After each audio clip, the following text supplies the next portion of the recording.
दर्शन मांगू, दर्शन मांगू, देह प्यारे। दर्शन मांगू, दर्शन मांगू, देह प्यारे। तुमरी सेवा कौन न तारे, तुमरी सेवा कौन न तारे। दर्शन मांगू,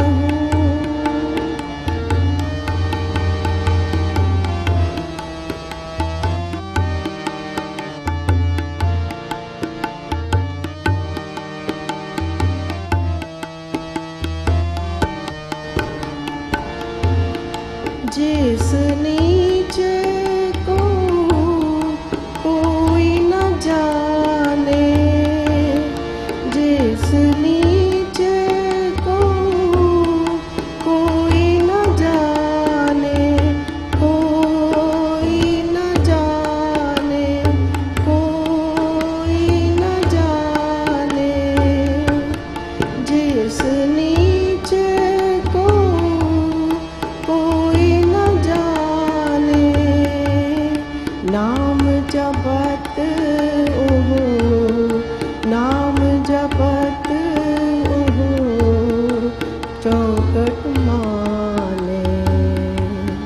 नाम जपत ओहो, चौखट माने, चौखट माने, चौखट माने। दर्शन मांगू, देह प्यारे। दर्शन मांगू,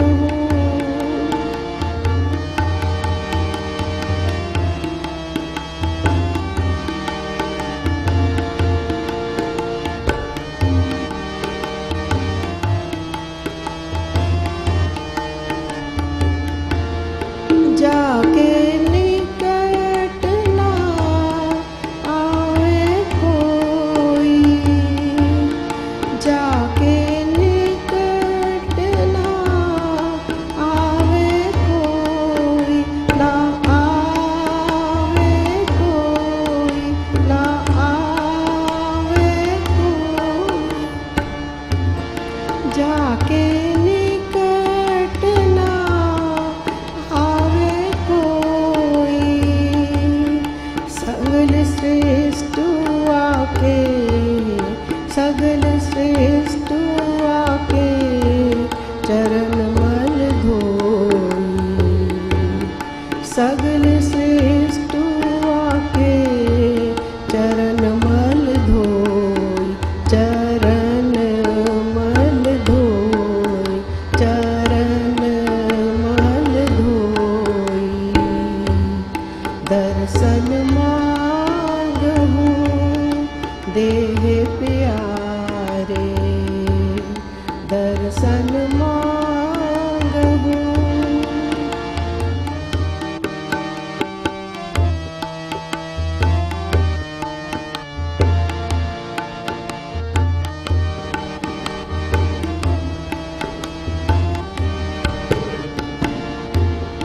जो प्राणी का होना आवत काम, जो प्राणी का होना आवत काम, ना आवत काम, ना आवत काम।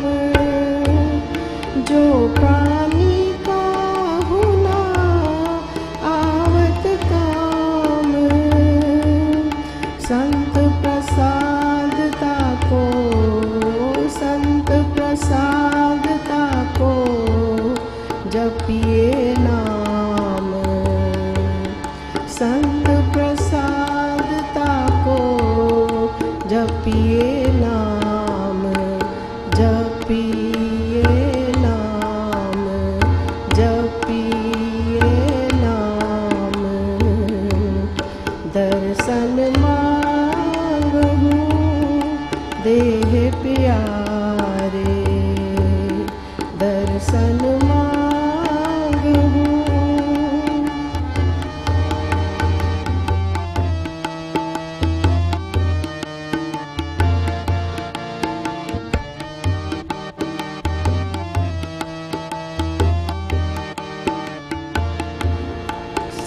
साध संग मन सोवत जागे, साध संग मन सोवत जागे, सोवत जागे, सोवत जागे। साध संग मन सोवत जागे, तब प्रभु नानक, तब प्रभु नानक मीठे लागे। तब प्रभु नानक, तब प्रभु नानक मीठे लागे, मीठे लागे, मीठे लागे। दर्शन मांगू, दर्शन मांगू देह प्यारे, दर्शन मांगू देह प्यारे। तुमरी सेवा कौन न तारे, तुमरी सेवा कौन न तारे। दर्शन मांगू, दर्शन मांगू देह प्यारे, दर्शन मांगू देह प्यारे, देह प्यारे, देह प्यारे। दर्शन मांगू।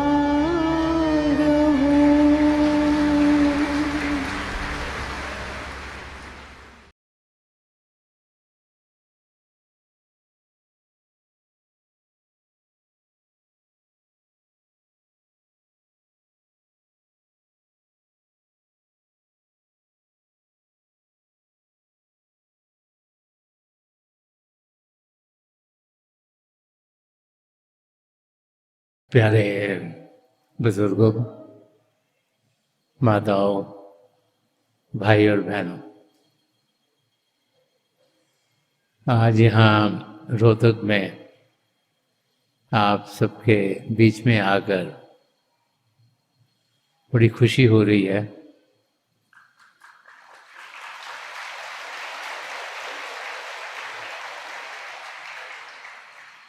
कि कितने प्यार से और शांति से आप सब यहाँ इकट्ठे हुए हैं। प्रभु को याद करना, प्रभु के नाम का जाप करना, प्रभु की ओर ध्यान देना, यही पल हैं जो हमें अपनी मंजिल की ओर लेके जाते हैं।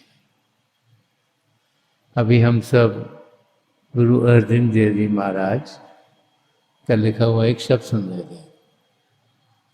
शब्द के जरिए गुरु साहब हमें समझा रहे हैं कि कैसे प्रभु को याद करना, प्रभु की ओर ध्यान देना हम सबकी जिंदगी में बहुत बड़ा बदलाव लेके आता है। हम लोग अपने आप को ज़्यादातर सिर्फ एक शरीर ही समझते हैं।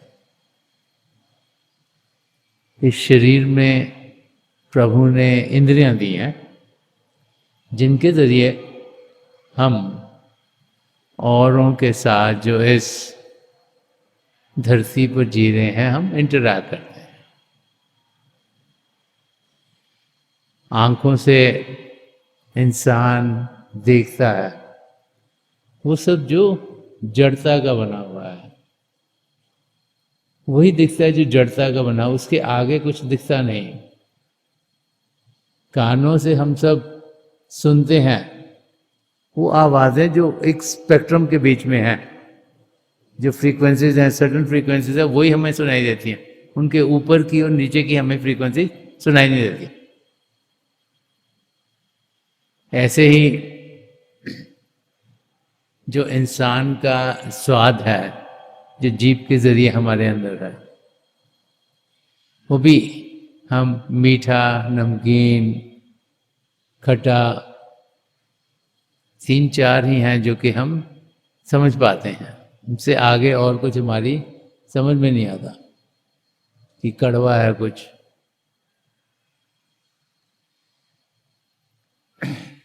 सूंघकर खुशबुएं जो दुनिया की हैं वही हमारी समझ में आती हैं। एक फूल की कैसी खुशबू होगी, किसी और जगह कैसी खुशबू होगी, कहीं पर अगर गंदगी है तो वो कैसे लग रही है, वो सब जो दुनिया की चीज़ों की हैं। और फिर स्पर्श की इंद्री है। शरीर में हजारों सेंसर्स हैं, कोई हाथ लगाता है पता लगता है, कोई सिर पे हाथ लगाता है पता लगता है, तो जिसके ज़रिए हमें महसूस होता है कि ये चीज़ सख्त है कि नरम है। और इन इंद्रियों के घाट पर जीते जीते हम सब यही समझते हैं कि जो कुछ इस दुनिया में है वो सिर्फ इन इंद्रियों के घाट के ही जरिए हमें मिलता है। हम इंसान अपने आप को सबसे बेहतर समझते हुए ये जिंदगी ऐसे गुजारते हैं कि जैसे जो हम जानते हैं उससे बेहतर और कोई जानता नहीं। और इस दुनिया का ज्ञान पाते हुए यही समझते हैं कि सब कुछ सिर्फ इस दुनिया के अंदर ही हमने करना है। और जब हम इन 5 इंद्रियों के घाट पर जिएंगे तो जो फिर आंखों से चीजें अच्छी लगेंगी उस और ही इंसान जाता है। जो सुनने में अच्छा लगता है वो हम ज़्यादा सुनने की कोशिश करते हैं। अब तरह तरह के संगीत इंसानों ने बनाए हैं, classical music, rock and roll, blues, अलग अलग किस्म के संगीत हैं। किसी को एक अच्छा लगता है, किसी को दूसरा अच्छा लगता है, किसी को तीसरा अच्छा लगता है। जो जो जिसको भाता है वो वही चीज़ ज़्यादा करने की कोशिश करता है। ऐसे ही खानों में जो चीज़ें आपको खाने में अच्छी लगती हैं आप उन्हें ही बार बार खाने की कोशिश करोगे, और जहाँ से सुगंधें आपको लगे अच्छी आ रही हैं उसी और खींची चले जाते। तो 5 इंद्रियों के घाट पर जीते हम यही समझते हैं कि अगर इनके ज़रिए जो चीज़ें हमें अच्छी लगेंगी उस और हम जाएंगे तो हमारी ज़िंदगी सफल होगी। तो महापुरुष जब भी धरती पर आए हैं वो बार बार हमें समझाते चले आए हैं कि सबसे पहले तो हम जाने कि हम हैं कौन। संत कृपाल सिंह जी महाराज फरमाया करते थे, हे इंसान तू अपने आप को जान। हम लोग क्या करते हैं, दूसरों की जानकारी पाते हैं। हम देखते हैं कि वो जो हमारा नेबर है उनके घर में क्या हो रहा है, हम देखते हैं कि हमारी कम्युनिटीज़ क्या हो रहा है, बाकी कम्युनिटीज़ में क्या हो रहा है, हम देखते हैं भारत वर्ष में क्या हो रहा है, लेकिन और देशों में क्या हो रहा है। तो हम लोग कोशिश करते हैं कि यहाँ की भी समझ आ जाए, वहाँ की भी समझ आ जाए, वहाँ की भी समझ आ जाए, और अपनी समझने की कोई कोशिश नहीं करता। क्योंकि ये जो इंद्रियां हैं ये बाहर की ओर खिलती हैं, तो बाहर की चीज़ों की ओर ध्यान देना यही हमारी जिंदगी बन गई है। तो जब भी संत महापुरुष इस धरती पर आए हैं बार बार हमें समझाते चले हैं कि असलियत की ओर हम ध्यान दें। और असलियत क्या है ये गुरु अर्जन देव जी महाराज हमें इस शब्द के जरिए समझा रहे हैं जो हमने अभी अभी सुना। वो हमें समझा रहे हैं जो कि आसानी से समझ में आ सकता है कि जो सृष्टि रची गई है ये कोई अचानक नहीं हुई। ये सृष्टि ऐसे नहीं हुआ कि दो बड़े बड़े प्लैनेट टकराए और सृष्टि बन गई। ये प्रभु ने बड़ी सोच समझ के सृष्टि रची। उन्होंने चाहा तो ये सृष्टि रची गई। और इसीलिए चाहे हम सब इस धरती के बारे में जानते हुए, जो हमारी ये गैलेक्सी है जिसमें हमारा सूर्य है, चंद्रमा है, सितारे हैं और बहुत से प्लैनेट्स हैं जिनकी जानकारी साइंस दिन ब दिन पाता जा रहा है, और दिन ब दिन अलग अलग प्लैनेट्स के बारे में इंसान को समझ में आ रही है। और मेरे ख्याल आजकल के ज़माने में अगर, क्योंकि बहुत लोग सब पढ़े लिखे हैं, जैसे जैसे इंसान पढ़ता लिखता है उसको होता गया, उसकी समझ इस दुनिया के बारे में बढ़ती चली जाती है। ये नहीं कि वो ज़्यादा समझदार हो गया, वो ज़्यादा नॉलेजेबल हो गया, उसका ज्ञान इस बाहर की दुनिया का बढ़ गया। क्यों? क्योंकि चीज़ें उसको आसानी से समझ में आ रही हैं, उसको पढ़ा लिखा भी जाता है कि कहाँ पर क्या हो रहा है, कैसे हो रहा है। साइंस ने भी बहुत तरक्की की है, तो बाहर की दुनिया की चीज़ों की हमारी जानकारी बढ़ गई है। और अगर हम साइंस का इस्तेमाल करें, साइंस जो हमें समझाता है कि एक चीज़ आपको समझ में आएगी, फिर आप दूसरी समझ सकोगे, फिर आप तीसरी समझ सकोगे, फिर आप चौथी समझ सकोगे, कि हर एक किसी की गहराई के जाने के लिए आपको स्टेजेस से समझना पड़ता है। अगर आपने मैथमेटिक्स सीखनी है तो आपको पहले प्लस और माइनस समझ में आना चाहिए, मल्टीप्लिकेशन डिवीजन समझ में आइए, तभी आप आगे जाके अलजेब्रा सीख सकते हो, ट्रिग्नोमेट्री सीख सकते हो, कैलकुलस सीख सकते हो। लेकिन अगर आपको बेसिक चीज़ें समझ में नहीं आएंगी तो आप सोचोगे मैं कैलकुलस सीधा समझूँ, आपको आएगा नहीं। तो स्टेप बाय स्टेप जब हम समझते हैं तो चीज़ समझ में आती है। तो अगर आप सब ध्यान से सोचो कि आजकल इतनी डेवलपमेंट हो रही है दुनिया के सब कोने में, कितनी सड़कें बनी हुई हैं, और सड़कों के ऊपर, क्योंकि जब सड़क है कोई ऐसे जाएगी तो कोई ऐसे भी जाएगी, कहीं ना कहीं मुड़ना भी पड़ेगा, और अलग अलग जगह जाने के लिए अलग अलग तरीके बने हैं। तो इंसानों ने क्या करा, उन्होंने कहा कि ट्रैफिक बहुत है। पहले तो खाली बाइसिकल्स होती थी, फिर स्कूटर्स आए, मोटरसाइकिलें आई, अब तो कारें बहुत सारी हैं, तो ट्रैफिक, और ट्रक्स भी हैं, तो ट्रैफिक बहुत है।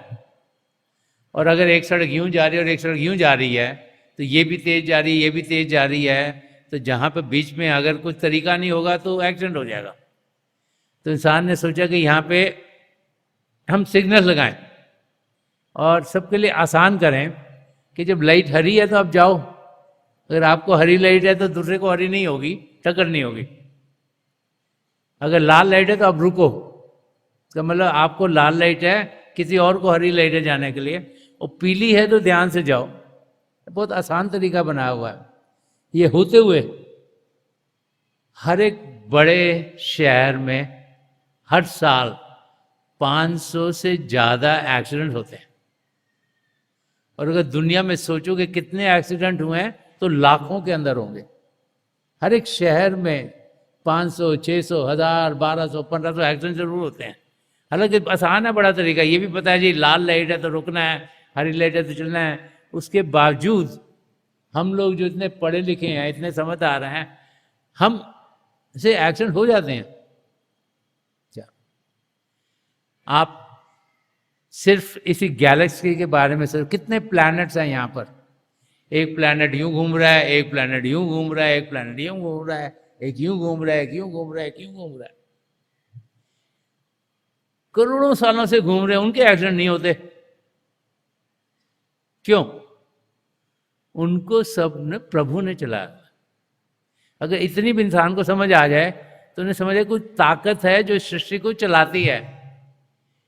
हम जितने मर्जी पढ़े लिखे हो जाएं, जितने मर्जी हम सोचें हम नॉलेजेबल हैं, जब तक असलियत की जानकारी नहीं पाएंगे, जब तक सिर्फ ये बाहर की दुनिया की जानकारी पाते रहेंगे, ये सृष्टि क्यों बनी, कैसे बनी, किसने बनाई, हमारा रिश्ता नाता उनसे क्या है, उसकी हमें समझ ही नहीं आएगी।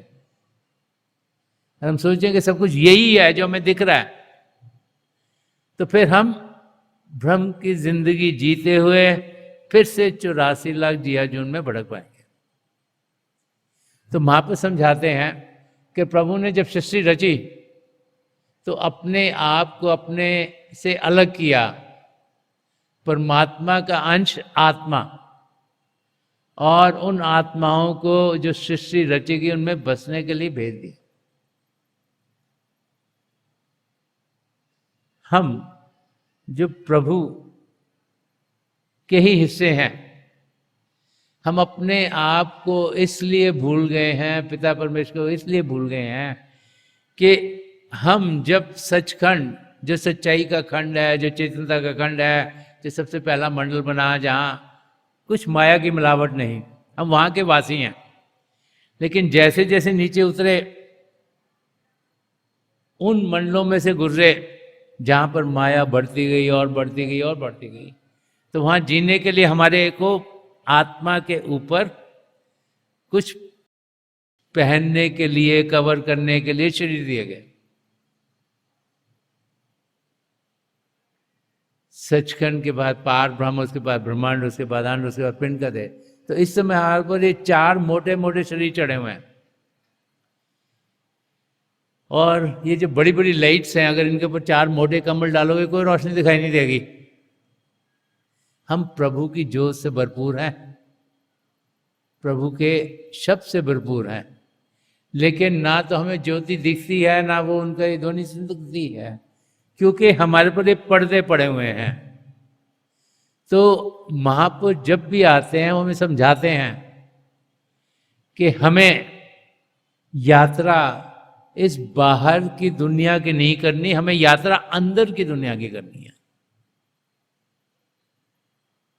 हमें जो अंदर की दुनिया, उसका ज्ञान चाहिए, और उसका ज्ञान जब तक नहीं होगा तब तक हम अपने मंजिल तक पहुंच नहीं पाएंगे।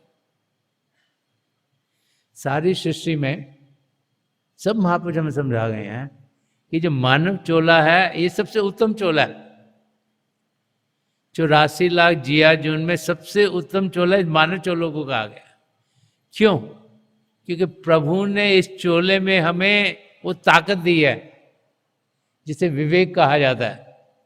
वो ताकत जिसके जरिए हम असलियत को जान सकते हैं, हम निर्णय कर सकते हैं कि सच क्या है और झूठ क्या है, ठीक क्या है और गलत क्या है।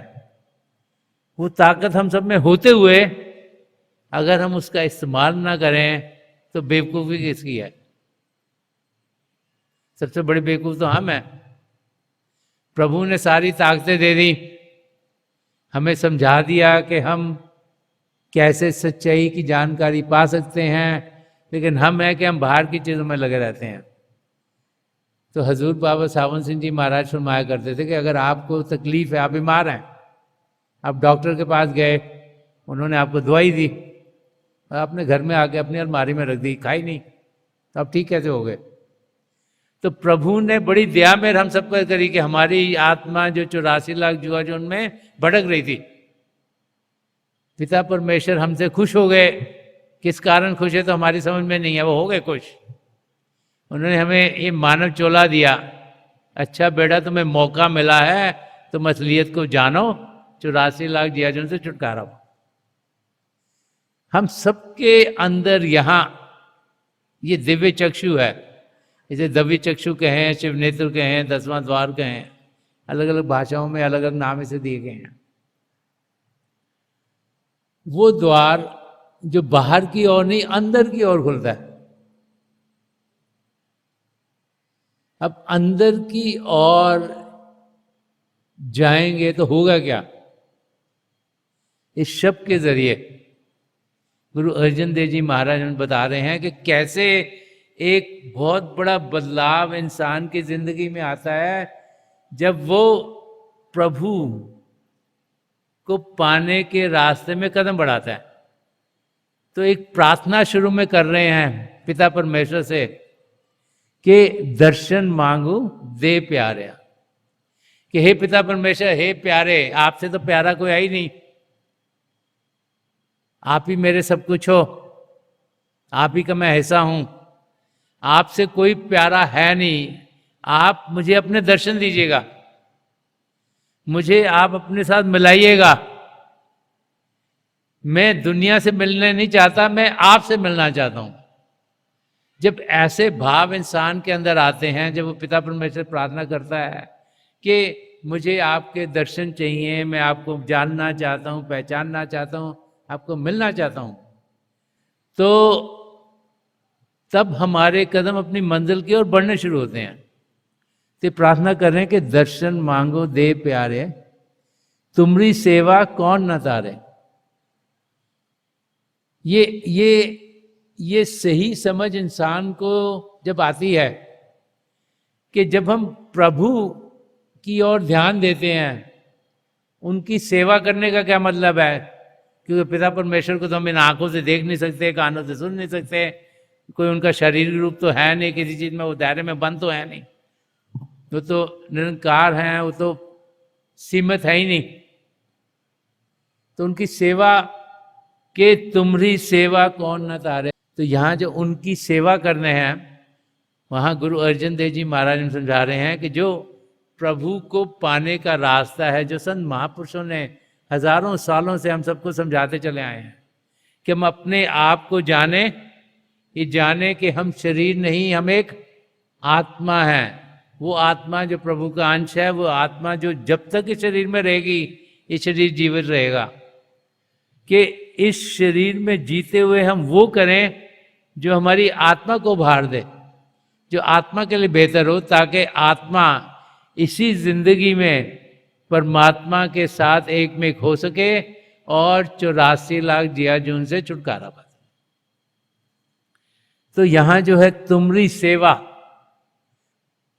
यहां गुरु अर्जन देव जी महाराज समझा रहे हैं कि जो प्रभु को पाने का रास्ता है, जो संत महापुरुष हमें हजारों सालों से समझाते चले हैं, जो अपने आप को जानने का रास्ता है, जो प्रभु से हमारी आत्मा को मिलन का रास्ता है, कि उस रास्ते पर हम चलें, उसको समझें, उसको जानें, उसको पहचानें।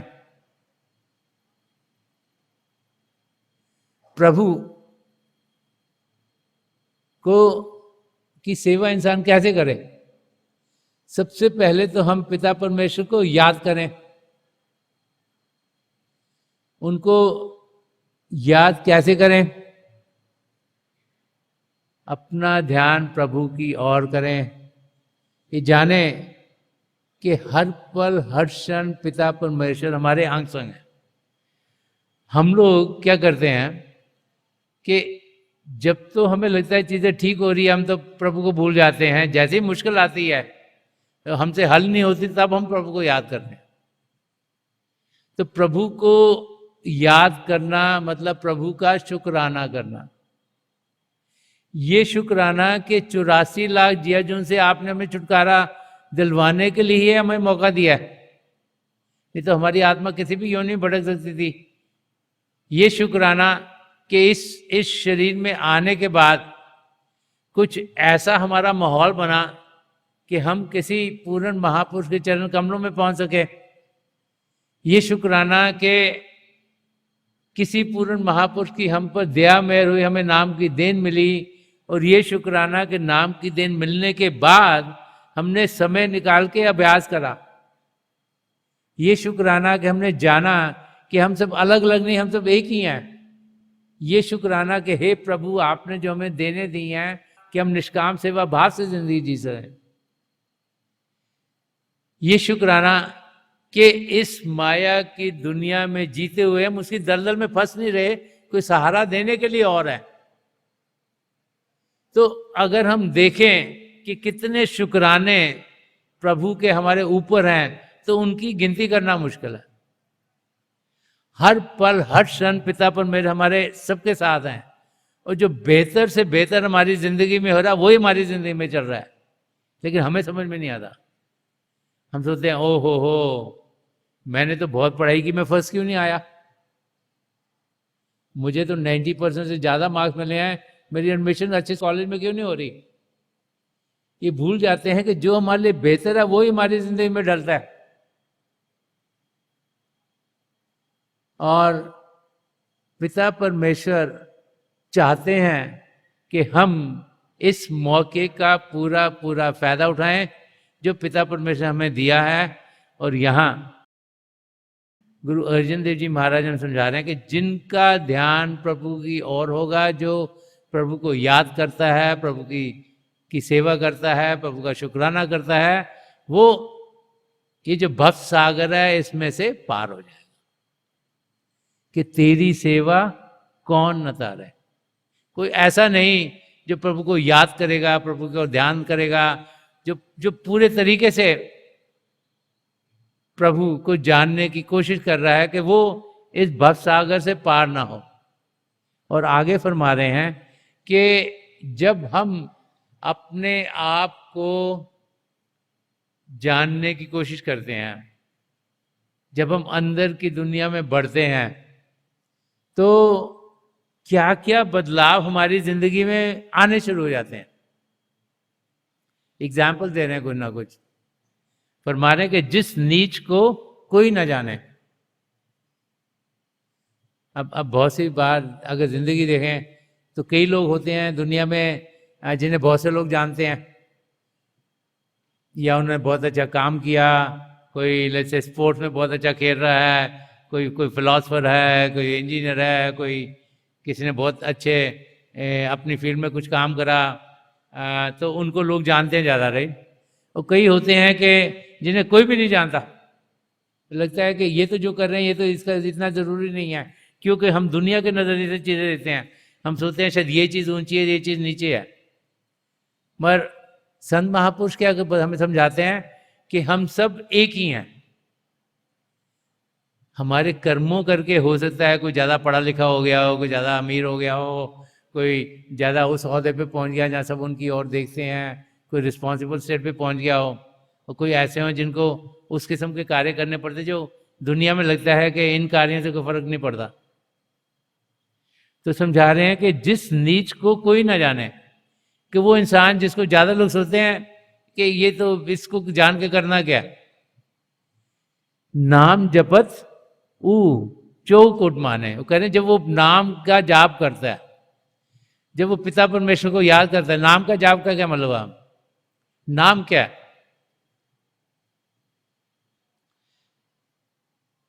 कबीर साहब ने फरमाया कि अव्वल अल्लाह नूर पाया, कुदरत के सब बंदे एक नूर से सब जग उपजा, कौन भले कौन नोंदे।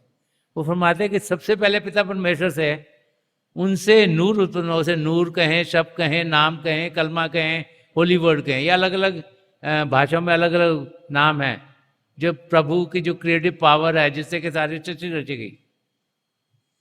तो अव्वल अल्लाह, पिता परमेश्वर, वाहेगुरु, जिस भी नाम से गॉड को पुकारा है, जिन्होंने सृष्टि रची, उनसे ये शब्द निकला, नाम निकला। वो कह रहे हैं हम सब उसी के साथ, कुदरत के सब बंदे। तो प्रभु ने उसी नाम के जरिए ये सारी सृष्टि रची, उसी के जरिए हम सब यहाँ आए हैं। कहते हम कौन होते कहने वाले ये ऊंचा है, नीचा है, अच्छा है, बुरा है।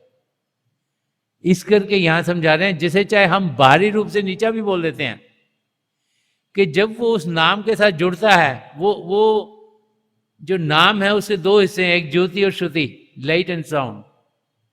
वो हमारे भीतर चल रहे हैं, हम उनके साथ जुड़ सकते हैं। जब अपना ध्यान बाहर की दुनिया से हटा के अंदर की ओर करेंगे तो हम उसके साथ जुड़ जाएंगे। तुलसी साहब ने भी फरमाया है कि अगर पिता परमेश्वर को हमें पाना है तो हमें करना क्या है। वो फरमाते हैं कि दिल का हुजरा साफ कर, जाना के आने के लिए, ध्यान गैरों से उठा उसके बिठाने के लिए। वो कह रहे हैं कि पहले आप अपने आप को अंदर से साफ करो। बाहर से तो हम लोग सब सफाई करते हैं, घरों को भी साफ करते हैं, सवेरे उठते होते हैं, नहाते धोते भी हैं, और अंदर से हम सबको साफ करते हैं। तो वो तुलसी साहब फरमा रहे हैं कि अंदर से अपने आप को साफ कर दो। अंदर से कैसे साफ करें? कि जो आत्मा के ऊपर मन माया के पर्दे पड़े हैं उनको हम साफ करें। जो माया के पर्दे हमारे अंदर पड़े हुए हैं, वो हटाएं हम, वो कैसे हटेंगे? जब हम शब्द के साथ जुड़ेंगे, जब नाम के साथ जुड़ेंगे। नाम के साथ जरिए सारी सृष्टि रची गई, सारे खंडमंडल रचे गए, वो नाम हमारे भीतर चल रहा है। जब हम अंदर की दुनिया में बढ़ेंगे, उसके साथ जुड़ेंगे, तो जो हमारे कर्म है वो कटने शुरू होंगे, जो मन माया के पर्दे वो हटेंगे, असलियत क्या है उसकी हमें जानकारी होगी। तो तुलसी साहब फरमा रहे हैं कि अंदर से हम अपने आप को साफ करें, तभी पिता परमेश्वर को अपनी जान की भी जान का है, क्योंकि शरीर की जान आत्मा, आत्मा की जान परमात्मा। तो परमात्मा को याद करा है कि जाना के आने के लिए, कि अगर प्रभु को हमने पाना है, उनको जानना है, उनको पहचानना है, उनको मिलना है, उनसे गुफ्तगू करनी है, उनसे बातचीत करनी है, उनके दर्शन करने हैं, तो हम अंदर से साफ हों। अगर उनको मिलना है तो ध्यान गैरों से उठा, कि बाहर की दुनिया जो माया की दुनिया है, जब तक उसमें ध्यान रहेगा हम प्रभु को पा नहीं सकेंगे। कि ध्यान बाहर से उठाकर अंदर की दुनिया में करना है, और जब ध्यान अंदर की ओर करेंगे तो जो हमारी आत्मा है, जो कि शरीर में बिखरी हुई है, वो सब एकाग्र होगी, और जब एकाग्र होगी और यहाँ इकट्ठी होगी, तो हम अपनी मंजिल की ओर बढ़ने के लायक हो जाएंगे। इसीलिए जब नाम की देन मिलती है तो ये जो 10वां द्वार है ये खुलता है, ताकि हम अंदर की दुनिया में बढ़ने के लायक हों। और जैसे ही हम अपना ध्यान अंदर करते हैं, हमारे सदगुरु की मदद से हमें मदद करते हैं और अंदर की दुनिया में लेके जाते हैं।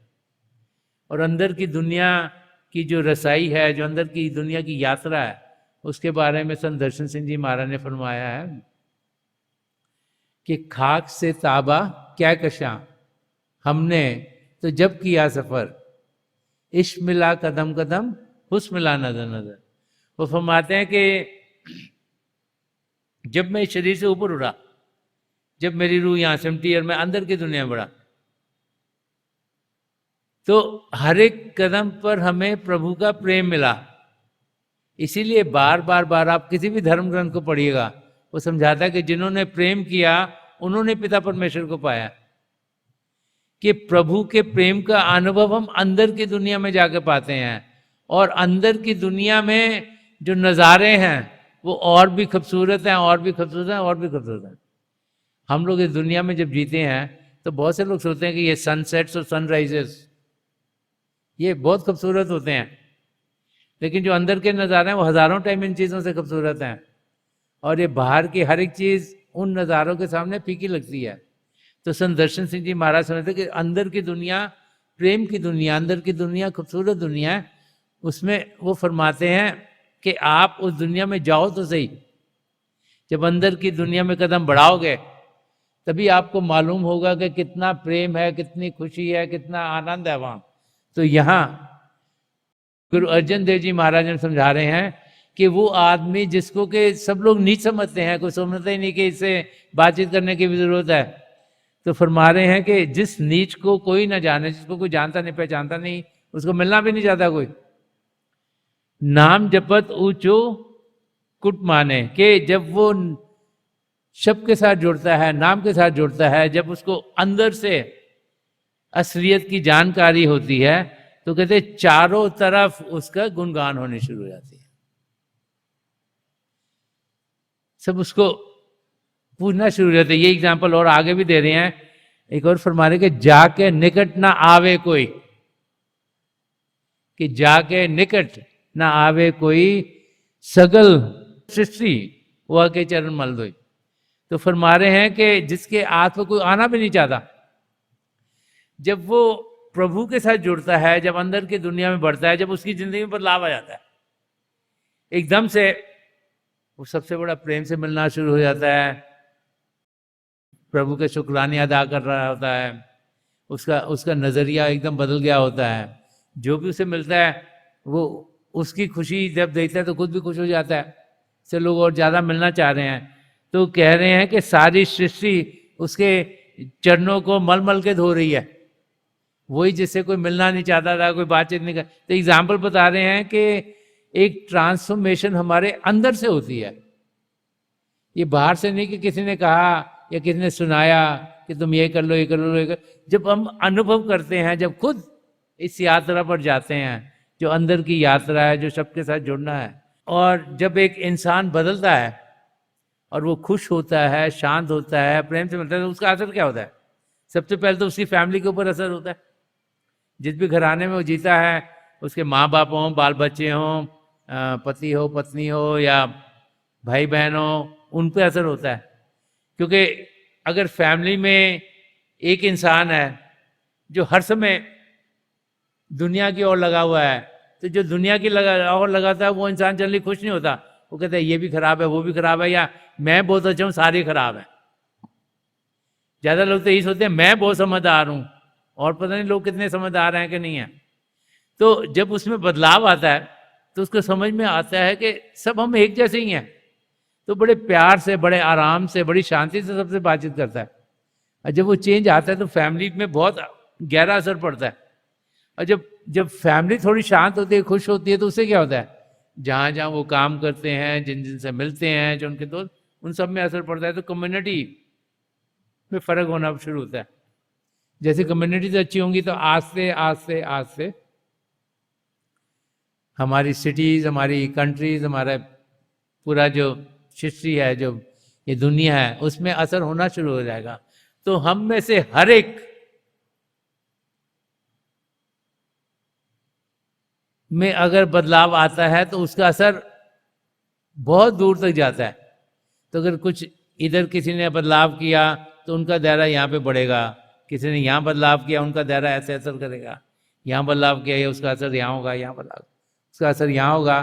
तो आस्ते आस्ते जैसे दायरे बढ़ेंगे तो ये सारी धरती खुद ब खुद स्वर्ग बन जाएगा। तो ये बहुत ज़रूरी है कि हम ये ना कहें कि इसने गलती कर दी, ये ठीक करना चाहिए, इसने गलती कर दी, ये ठीक करो जी, इसने गलती कर दी, ये ठीक करो। पहले हम अपने आप को ठीक करें। और अपने आप को ठीक हम कुछ पढ़ के या लिख के या सुन के नहीं कर सकते। प्रभु की जोत के साथ जुड़कर, प्रभु की ध्वनि के साथ जुड़कर, प्रभु के नाम के साथ जुड़कर ही कर सकते हैं। ये हमें गुरु अर्जन देव जी महाराज समझा रहे हैं कि जो नाम जपेगा उसमें बदलाव आएगा। जो भजन अभ्यास करेगा, जो भजन सिमरन करेगा, सिमरन क्या है? प्रभु के नाम का जाप। जो प्रभु के नाम का जाप करेगा वही शब्द के साथ जुड़ पाएगा, वही अंदर की दुनिया में बढ़ पाएगा, और उसी की जिंदगी में बदलाव आएगा। जब बदलाव आएगा तो फिर उसका असर सबके ऊपर होगा। और आगे फरमा रहे हैं कि ये एग्जाम्पल को और बड़ा करके बता रहे हैं कि जो प्राणी काहू को ना आवत काम, कि वो इंसान जो लगता है कि ये तो किसी के काम ही नहीं आ रहा, क्योंकि जो भी कर रहा है इससे किसी को फायदा नहीं हो रहा। तो आगे फरमा रहे कि जो प्राणी का हो ना आवत काम, संत प्रसाद ताको जपिए नाम।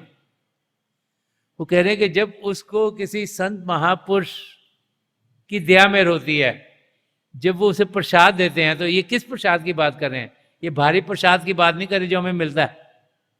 अब हम किसी संत महापुरुष के पास जाते हैं, हमें प्रसाद देते हैं, ये तो बाहर का प्रसाद मिलता है। चाहे वो मिश्री का प्रसाद हो गया है, चाहे मीठे चने हैं, चाहे कड़ा प्रसाद है, या प्रसाद मिलता है हमें, उसकी बात नहीं कर रहे। ये बातचीत कर रहे हैं कि एक संत महापुरुष कौन सा प्रसाद देता है? हमें यहाँ एकाग्र होने का, अपनी तवज्जो से हमारे शिव नेत्र को खोलते हैं, 10वें द्वार को खोलते हैं, ताकि हम अंदर की दुनिया में बढ़ पाएं। तो वो फरमा रहे हैं कि संत प्रसाद, कि जो संत महापुरुष हमें प्रसाद देते हैं, जो हमें नाम की देन देते हैं, जो ये दिव्य चक्षु को खोलते हैं, तो उससे हमें समझ में आता है, हमें समझाते हैं कि प्रभु के नाम का जाप करना, हमने सिमरन करना है। सिमरन क्यों करना है? मन को शांत करना है, ताकि जब तक मन शांत नहीं होगा तब तक हम आगे बढ़ नहीं पाएंगे। शरीर को शांत करना बहुत आसान है, पांचों इंद्रियों को अंदर की ओर करना बहुत आसान है। एक शांत जगह ढूंढ लें, बैठ जाएं, आंखें बंद करें, तो हम पांचों इंद्रियों को बड़ी आसानी से अंदर की ओर खींच लेते हैं। लेकिन जैसे ही आंखें बंद करते हैं भजन अभ्यास करने के लिए, मन जो नहीं चाहता हम प्रभु को जाने, जो चाहता हम दुनिया में लगे रहें, कोई ना कोई विचार भेज देता है। तो सिमरन करना, मन के जरिए अपना ध्यान प्रभु की ओर करना, मन की ताकत को इस्तेमाल करना है। तो जब वो हम जाप करते हैं तो मन शांत होता है। जब शरीर शांत और मन शांत होता है तो रूह हमारी यहाँ एकाग्र हो सकती है और अपने सदगुरु की मदद से हम अंदर की मंडलों में जा सकते हैं। तो समझा रहे हैं कि संत प्रसादता को जपिए नाम, के वो प्राणी के जिसको कोई सोचता है इसको कोई काम नहीं आता, तो समझा रहे हैं कि जब उसके ऊपर किसी संत महापुरुष की दया मेहर होती है और वो अंदर का प्रसाद देते हैं, उसके दिव्य चक्षु को खोलते हैं, तो जो काम वो करने के लिए आया हुआ है, हम सब एक ही काम करने के लिए आए हैं, वो अपने आप को जानना और पिता परमेश्वर को पाना, कि जिसको हम निकम्मा सोचते हैं उसका वो काम पूरा हो गया, कि उसको समझ में आ गया कि करना क्या है, उसको पता लग गया करना क्या है। क्योंकि ये जिंदगी हमें दी गई है अपने आप को जानने के लिए और पिता परमेश्वर को पाने के लिए। तो जितना ज्यादा हम अपने और ध्यान देंगे, जितना ज्यादा हम अंदर की दुनिया में बढ़ेंगे, जितना ज्यादा हम प्रभु की नजदीकी पाएंगे, उतना ही हम 84 लाख जिया जून से छुटकारा पाने के काबिल होते चल जाएंगे। तो यही यहाँ समझा रहे हैं कि हम लोग सोचते हैं कि बाहर के दुनिया के काम बहुत जरूरी हैं, लेकिन सबसे जरूरी है अंदरूनी काम करना। अगर ये ना करा तो बाहर में अगर हमने बहुत पैसे कमा के रख लिए, बहुत प्रॉपर्टी खरीद ली, बहुत और अपना नाम यहाँ पे बना लिया दुनिया में, तो मौत के समय में कुछ भी नहीं जाएगा। ये नहीं है कि आपके पास अगर करोड़ों रुपए बैंक में है तो आपके साथ चले जाएंगे ऊपर, यहाँ के यहाँ रह जाएंगे। ये नहीं है कि आपने 5-10 मकान खरीद लिए वो आपके साथ चल जाएंगे, वो भी यहाँ के यहाँ रह जाएंगे। ये भी नहीं कि जो आपका ओहदा है जो आपने पा लिया वो आपके साथ चला जाएगा। ये भी नहीं कि आपने दिमाग बहुत अपना तेज कर लिया, बहुत आप इंटेलिजेंट हो गए हैं। तो संत दर्शन सिंह जी महाराज क्या फरमाते हैं कि करे तलाश जुनू जुल्मते खिरत से कहो, कि करे तलाश जुनू जुल्मते खिरत से कहो, जुनू किरण है, किरण के सिवा कुछ और नहीं। तो फरमाते हैं कि हम सब प्रभु के प्यार की मस्ती में जीना चाहते हैं। जुनू का मतलब वो अवस्था जो खुशी से भरपूर हो, जहाँ आनंद ही आनंद हो। तो प्रभु के साथ होने से तो ज्यादा आनंद कहीं होता ही नहीं, वही खुशी के भंडार हैं, उनसे ही आनंद सब उत्पन्न होता है। तो फरमाते हैं कि करे तलाश जुनू, के हम सब चाहते हैं कि हम आनंद के अवसर हैं। तो कहते हैं जुल्मत खिरत से कहो। तो हम लोग क्या करते हैं, खिरत होता है दिमाग, इंटेलिजेंस। तो हम सोचते हैं कि इंटेलिजेंस बढ़ेगी तो सब कुछ आएगा। इस दुनिया में जैसे ही बच्चा पैदा होता है उसको चीज़ें सिखाई जाती हैं। क्या चीज़ें सिखाई जाती हैं कि भाषाएं कैसी हैं, हिस्ट्री, ज्योग्राफी, मैथमेटिक्स कैसा है, साइंसेस कैसी हैं, इस दुनिया की जानकारी कैसी है। और आजकल तो कम्युनिकेशन इतना बढ़ गया है कि हर एक के फिंगर टिप्स पर है। आप गूगल करोगे, चैट जीपीटी करोगे और नई नई जो चीज़ें निकल रही हैं, तो आप किसी भी चीज़ की जानकारी पा सकते हो। तो जानकारी आपको अवेलेबल बहुत ज़्यादा है। तो इंसान सोचता है कि जिसको जानकारी ज़्यादा है वो बड़ा अक्लमंद है। तो संत दर्शन सिंह जी महाराज फरमा रहे हैं कि करे तलाश जुनू जुल्मते खिरत से कहो, कि जो जुल्मते खिरत है ये बड़ा इंटरेस्टिंग वर्ड है। वो कह रहे हैं जो इंटेलिजेंस है इसके अंधेरे से कहो, उसकी रोशनी नहीं कह रहे। तो क्या समझा रहे हैं हमें कि जो इंटेलिजेंस है हमारी, जो हमें यहाँ दुनिया की चीज़ों को समझने की जो हमारी आदत बढ़ती जा रही है, वो क्या हो रहा है, हम माया की दुनिया में वो धंसते चले जा रहे हैं। हम अंधेरे के अंदर धंसते चले जा रहे हैं। और जब हम अंधेरे के अंदर धंसेंगे तो क्या होगा, कुछ दिखाई नहीं देगा। अंधेरे में क्या होता है, इधर भी टक्कर लगी, उधर भी टक्कर लगी, पता नहीं जाना कहाँ पर है। तो समझा रहे हैं कि वो अवस्था है क्या कि जुनू किरण है, किरण के सिवा कुछ और नहीं। कि वो जो खुशी की अवस्था है, जो आनंद की अवस्था है, वो जागृत होने की अवस्था है, वो रोशन होने की अवस्था है, उसके सिवाय और कुछ नहीं है। एक वाक्य है, एक केव थी, केव जमीन के अंदर थी। तो जमीन के अंदर थी तो वो अंधेरे में रहती थी। तो इंसान जहाँ रहता है वहाँ उसको आदत पड़ जाती है, उस केव को आदत पड़ी अंदर रहते रहते रहते। तो एक दिन उसे लगा चलो इधर चलते हैं, इधर उधर गई, टक्कर टुक्कर लगी, ऊपर पहुँच गई, जमीन से बाहर निकल आई। बाहर निकली, उसको रोशनी दिखाई दी, उसको चीज़ें दिखी, उसको बड़ा अच्छा लगा। वो बाहर ऊपर आई देखा सूर्य निकला हुआ था, तो सूर्य की रोशनी जहाँ पड़े उसमें ये भी चीज़ दिखे, उसको बिल्डिंगें भी दिख रही हैं, सब चीज़ दिख रही हैं, और सूर्य से दोस्ती होगी, उससे बातचीत होने लगी। तो सारा दिन जितनी देर सूर्य निकल रहा उसको चीज़ें दिखी। जब सूर्य अस्त होना था तो सूर्य ने कहा अब तो मैं जा रहा हूँ, कहीं और जाके रोशनी करूँगा, क्योंकि सूर्य ने तो टिके रहना है, अर्थ घूमती रहती है, तो मतलब ये हिस्सा खत्म हो गया, अगला हिस्सा आएगा अभी। तो केव ने कहा मुझे तो बड़ा अच्छा लगा आपके पास आके यहाँ पर, मैं तो कभी ऐसी चीज़ें देखी नहीं थी, तो आप भी कभी आना मुझे मिलने के लिए। जैसे किसी को लोग मिलते हैं, कहते हैं हाँ मैं आपको मिला बड़ी खुशी, आप भी मुझे मिलने आना। तो सूर्य ने कहा कि तुम कहाँ पे रहते हो? उन्होंने कहा मैं ना अंदर रहती हूँ। तो उधर क्या होता है? बहुत अंधेरा होता है। तो सूर्य कहा मैंने तो अंधेरा देखा ही नहीं कभी, हाँ मैं आऊँगा जरूर देखने के लिए। अब जो चीज़ ना देखे दिल तो करता है ना देख के आए। तो थोड़ी देर दिनों के बाद सूर्य का चलो मैं भी देखे तो अंधेरा क्या होता है। तो सूर्य गया अंदर गया, तो वहाँ पे केव के पास पहुँचा, तो उसने कहा मेरे को अंधेरा दिखाओ। अब केव जहाँ लेके जाए सूर्य था वहाँ रोशनी रोशनी हो, तो अंधेरा वहाँ पर हो ही नहीं सकता जहाँ पर सूर्य हो। तो जो प्रभु के नाम का जाप करता है उसकी जिंदगी में कभी अंधेरा हो ही नहीं सकता। गुरु अर्जन देव जी महाराज में यही समझा रहे हैं, और आगे ये बता रहे हैं कि सात संग मन सोवत जागे।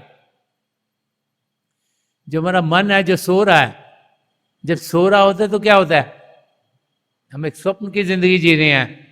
तो सबकी जिंदगी में क्या होता है? जो भी हम देखते हैं हमें लगता है ये असली है। अपने से बड़ों को सब सपने आते होंगे, जब भी सपना आता है सारी चीज असली लगती है, लेकिन जब हम जागते हैं तो हमें पता लगता है वो तो झूठ मूठ था, वो अंधेरा था। तो यहां पर गुरु अर्जन देव जी महाराज है कि सात संग मन सोवत जागे।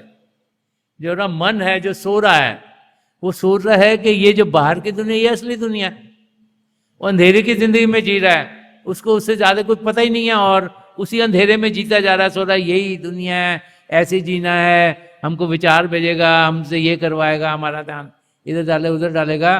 तो जब हम किसी संत महापुरुष की संगत में पहुंचेंगे तो वो बार बार हमें प्रभु के बारे में बताएंगे, बार बार समझाएंगे कि हमारे अंदर रोशनी है, कि हम शरीर नहीं, हम मन नहीं, हम एक आत्मा है, कि हम असलियत में वो आत्मा है जो परमात्मा का अंश है। और जब वो हमें समझाएंगे कि ये जो नींद है, जो अंधेरा, उससे हमने जागना है, हमें जागृति होनी चाहिए। और जब हम उस अंधेरे से उठेंगे, जब ध्यान बाहर से हटाकर अंदर की ओर करेंगे, तभी सवेरा होगा, तभी जागृति होगी। तो गुरु अर्जन देव जी महाराज ने सात संग मन सोवत जागे। ये जो मन सो रहा है, जो सो रहा है दुनिया की चीजें, ये असली है। इसमें जागृति तब आती है जब किसी संत महापुरुष की संगत हमें मिलती है, जब उनके नजर कर्म हम पर पड़ती है, उनकी तवज्जो हम पर पड़ती है, तो फिर असलियत क्या उसकी हमें जानकारी होती है कि वो अपनी तवज्जो से इस शिव नेत्र को खोलते हैं, हमें अंदर की दुनिया में जाने का रास्ता दिखा देते हैं, जहाँ रोशनी रोशनी है, जहाँ प्रभु का शब्द चल रहा है, जिसे अनहद शब्द कहा गया है, जो 24 घंटे चलता है, जो 365 डेज ये चल रहा है, जो कभी रुकता नहीं। और जब हम उसके साथ हम जुड़ते हैं तो फिर हमारी रूह, हमारी आत्मा भी प्रभु की ओर बढ़ने शुरू होते हैं। और फरमा रहे हैं कि तब होता गया कि सात संग मन सोवत जागे। जब मन जाग गया तब प्रभु नानक मीठे लागे। तो कह रहे हैं गुरु अर्जन देव जी महाराज फरमा रहे कि तब पिता परमेश्वर हमें मीठे, खूबसूरत, प्रेम से भरपूर लगने शुरू हो जाते हैं, क्योंकि हमें मालूम होता है उन्होंने ही हमारे अंदर जागृति करनी है। तो हमें गुरु अर्जन देव जी महाराज इस शब्द के जरिए समझा रहे हैं कि प्रभु ने हमें यहाँ किसी खास मकसद के साथ भेजा है। हम उस मकसद को जाने। हम इस दुनिया में रहते हुए सुबह से रात तक दुनिया की चीजों में ना लगे रहें। हम प्रभु को याद करें, उन्होंने सृष्टि रची, उनका हिस्सा हमारे अंदर जो है वही हमारा असली रूप है, उसको जाने, उसको पहचाने। हम कदम पिता परमेश्वर की ओर बढ़ाएं, ताकि इसी जिंदगी में हम सब अपनी मंजिल, जो कि आत्मा का मिलाप परमात्मा से कराना है, उस मंजिल को पा लें। तो आज के दिन जबकि हम सब यहाँ रोहतक में इकट्ठे हुए हैं और आप लोग बहुत दूर दूर से यहाँ आए हुए हो मेरी प्रभु के चरण कमलों में, और जो पिछली सेंचुरी के महापुरुष हुए हैं हजूर बाबा सावन सिंह जी महाराज, परम संत कृपाल सिंह जी महाराज और दयालपुर संत दर्शन सिंह जी महाराज के चरण कमलों में यही प्रार्थना है कि हमारा ध्यान इन सबकी दया में से पिता परमेश्वर की ओर हो। हम जाने कि प्रभु हमारे अंग संग हैं, हम उनके दर्शन कर पाएँ, हम प्रभु की ज्योत के साथ जुड़ पाएँ, प्रभु की ध्वनि के साथ जुड़ पाएँ, और सबके साथ जुड़ते हुए हमारी रूह अंदर के मंडलों में प्रवास कर पाए और हम सब इसी जिंदगी में अपनी आत्मा का मिलाप परमात्मा से करा पाएँ और 84 लाख जिया जून से छुटकारा कर पाएँ।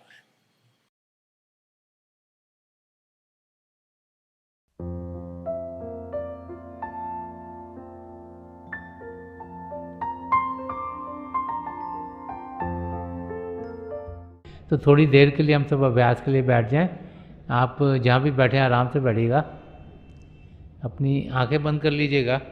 ये जो आई बॉल्स आँखों के डरने सीधे सामने फोकस हो, जैसे हार्ट से सामने आप फोकस हो। आंखें बंद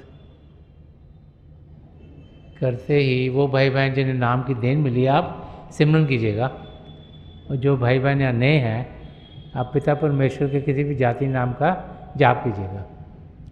जाप मन ही मन करना, ऊंचा नहीं दोहराना। मेरी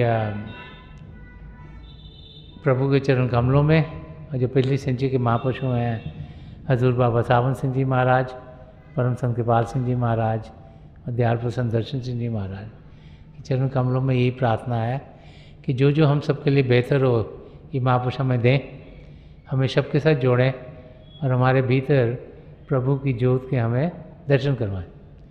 थोड़ी देर में मैं आपको इस बैठक से उठाऊंगा और मेरी शुभकामनाएं आप सबके साथ हैं।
छोड़ दीजिए जी, प्लीज लीव ऑफ।